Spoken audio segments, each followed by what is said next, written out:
شروع اللہ کے نام سے جو بڑا مہربان اور نہایت رحم کرنے والا ہے۔ درود ہو نبی پاک صلی اللہ علیہ وسلم پر اور آپ کی آل پر۔ حضرت عباس ابن علی رضی اللہ تعالی عنہ۔ حضرت عباس ہجرت کے 26ویں سال شعبان کے مہینے میں مطابق سن 1947 عیسوی میں پیدا ہوئے۔ آپ کی جائے پیدائش مدینہ منورہ ہے۔ آپ کے والد کا نام حضرت علی رضی اللہ تعالی عنہ اور والدہ کا نام ام البنین ہے۔ کہا جاتا ہے کہ آپ نے سب سے پہلے آنکھ اپنے بھائی حضرت حسین رضی اللہ تعالی عنہ کی گود میں کھولی۔ حضرت عباس ایک نہایت ہی بہادر، باہمت اور سچے مسلمان تھے۔ آپ نے جنگ صفین میں ایک سپاہی کی حیثیت سے جنگ لڑی۔ صفین اس جنگ کا تیسرا اور آخری حصہ مانا جاتا ہے، جسے اہل فتنہ کہتے ہیں۔ اس جنگ میں آپ رضی اللہ تعالی عنہ نے اپنے والد محترم کا جنگی لباس زیب تن کیا اور آپ نے دشمن فوج کے کئی سپاہی مارے۔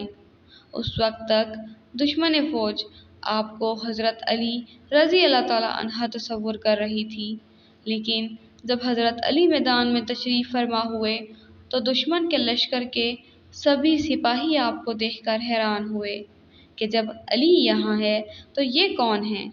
اس پر حضرت علی رضی اللہ تعالی عنہ نے اپنے بیٹے عباس کو ان الفاظ سے متعارف کروایا: یہ عباس ہیں، بنو ہاشم کا چاند۔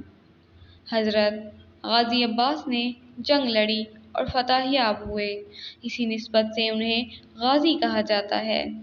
غازی کسی بھی ایسے شخص کو کہا جاتا ہے جو اپنے ملک کی طرف سے جنگ لڑے اور وہ شہید بھی نہ ہو۔ حضرت غازی عباس کو جنگی تربیت اپنے والد محترم حضرت علی رضی اللہ تعالی عنہ اور اپنے بڑے بھائی حضرت حسن رضی اللہ تعالی عنہ سے ملی۔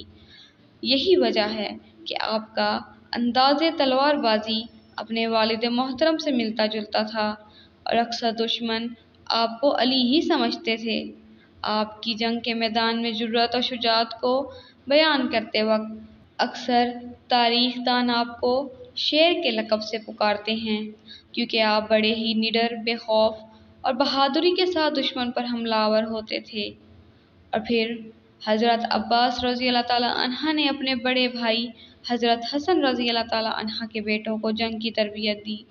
ان کے علاوہ آپ نے حضرت علی اکبر جو کہ حضرت حسین رضی اللہ تعالی عنہ کے صاحبزادے ہیں، انہیں اور حضرت قاسم اور محمد کو بھی جنگی مہارتوں کی تربیت دی۔ آپ کی ہمت اور جرأت کی جھلک حضرت علی اکبر میں دکھائی دیتی ہے۔ حضرت غازی عباس نے میدان کربلا میں بھی بڑی ہمت اور بہادری کا مظاہرہ کیا، لیکن آپ اس جنگ میں شہید ہو گئے۔ حضرت عباس کے گھوڑے کا نام عقاب تھا۔ یہ گھوڑا حضرت محمد صلی اللہ علیہ وسلم اور حضرت علی رضی اللہ تعالی عنہ نے بھی استعمال کیا۔ 60 ہجری کے مطابق 680 عیسوی میں حضرت امام حسین رضی اللہ تعالی عنہ مدینہ کا اپنے چھوٹے سے لشکر اور اپنے اہل خانہ سمیت کوفہ کی طرف روانہ ہوئے۔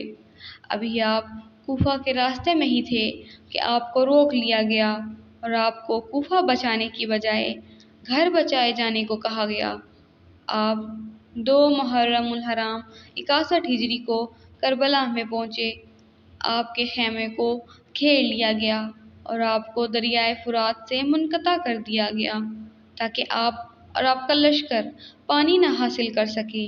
خیمے میں جو پانی موجود تھا وہ سب محرم الحرام تک ختم ہو گیا۔ چونکہ حضرت عباس لشکر کے سب سے عظیم سپہ سالار تھے، لہٰذا حضرت امام حسین رضی اللہ تعالی عنہ نے حضرت عباس کو بچوں کے لیے کچھ پانی کا انتظام کرنے کو کہا۔ بچوں کا پیاس سے برا حال تھا۔ دریائے فرات پر یزیدی لشکر قابض تھا تاکہ امام حسین رضی اللہ تعالی عنہ کے اہل خانہ اور لشکر کو پانی نہ مل سکے۔ حضرت عباس کی بہادری اور جرأت اور حوصلے کی مہارت کی بنا پر آپ کو یہ ذمہ داری دی گئی کہ آپ اکیلے ہی دریائے فرات تک جائیں اور خیموں تک پانی لائیں گے، اور دشمن کا اکیلے ہی سامنا کریں گے، کیونکہ آپ دشمنوں سے بالکل بے خوف تھے۔ تاہم حضرت امام حسین رضی اللہ تعالی عنہ نے پھر بھی آپ کو اپنی حفاظت کرنے کی تاکید کی اور ساتھ یہ بھی کہا کہ ابھی دشمنوں سے لڑنا مت اور صرف پانی لے کر خیموں میں واپس آ جانا۔ چنانچہ حضرت غازی عباس حضرت امام حسین رضی اللہ تعالی عنہ کے خیمے میں موجود بچوں کے لیے پانی لینے کے لیے چل دیے۔ حضرت سکینہ اپنے چچا حضرت عباس رضی اللہ تعالی عنہ سے بہت مانوس تھیں۔ انہیں یقین تھا کہ صرف ان کے چچا عباس ہی ہیں جو ان کے لیے پانی لے کر آ سکتے ہیں، اور حضرت عباس بھی اپنی پھول سی بھتیجی کو پیاسا نہیں دیکھ سکتے تھے۔ آپ خود بھی پیاسے تھے۔ جب آپ خیمے سے باہر نکلے اور میدان کربلا میں داخل ہوئے تو اس وقت آپ کے پاس صرف ایک نیزہ اور ایک مشکیز تھی جس میں پانی بھر کر لانا تھا۔ آپ کو میدان جنگ میں سپہ سالاری کی کمان دی گئی تھی کیونکہ آپ بے حد بہادر تھے، اسی سبب آپ کو کماندار بھی کہا جاتا ہے۔ جب آپ دریائے فرات پر پہنچے، آپ نے مشکیز میں پانی بھرنا شروع کر دیا، تاہم آپ نے خود ایک گھونٹ بھی نہ پیا۔ آپ کے ذہن میں صرف اپنی بھتیجی سکینہ کی پیاس تھی۔ اس سے پتہ چلتا ہے کہ کیسے اکیلے ہی اتنی بہادری کے ساتھ ہزاروں دشمنوں کے بیچ آپ دریائے فرات پر پہنچ گئے اور خوف نے ذرا بھی آپ کو نہ سہمایا۔ پورا دریائے فرات آپ کی آنکھوں کے سامنے تھا۔ شدید پیاس ہوتے ہوئے بھی آپ نے خود پانی نہ پیا اور مشکیزے میں پانی بھرنے کے بعد آپ واپسی کے لیے خیموں کی جانب روانہ ہوئے۔ راستے میں آپ پر پیچھے سے وار کیا گیا اور آپ کا ایک بازو کٹ گیا۔ اس کے بعد ایک اور پیچھے کی جانب سے حملہ ہوا اور آپ کا دوسرا بازو بھی شہید کر دیا گیا، لیکن آپ پانی کے مشکیزے کو اپنے منہ سے اٹھائے تیزی سے خیمے کی جانب بڑھتے رہے کہ بچے کو پانی مل سکے، لیکن یزید کے سپاہیوں نے آپ پر تیر برسانا شروع کر دیے۔ ایک ظالم تیر سیدھا آپ کی ٹانگ میں لگا جس سے آپ لڑکھڑا گئے۔ دوسرا تیر مشکیزے میں لگا اور پانی زمین پر گر کر بہہ گیا۔ جیسے ہی مشکیزہ گرا، یزیدی سپاہیوں نے ایک تیر مارا جو سیدھا آ کر آپ کی آنکھ میں لگا۔ ایک دشمن سپاہی نے آپ کے سر پر وار کیا۔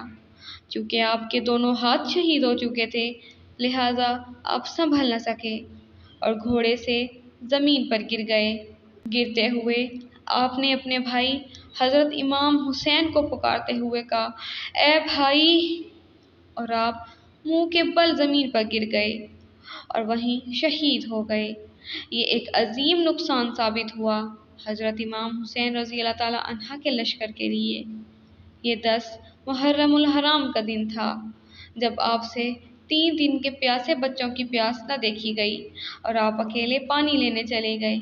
تاہم آپ کامیاب لوٹ رہے تھے، لیکن کمزور دشمن پیچھے سے وار کر کے آپ کو شہید کر دیا۔ آپ کو دریائے فرات کے قریب شہید کیا گیا تھا اور آپ کا مزار بھی اسی مقام پر ہے جہاں میدان کربلا عراق میں آپ اپنے گھوڑے سے گرے تھے۔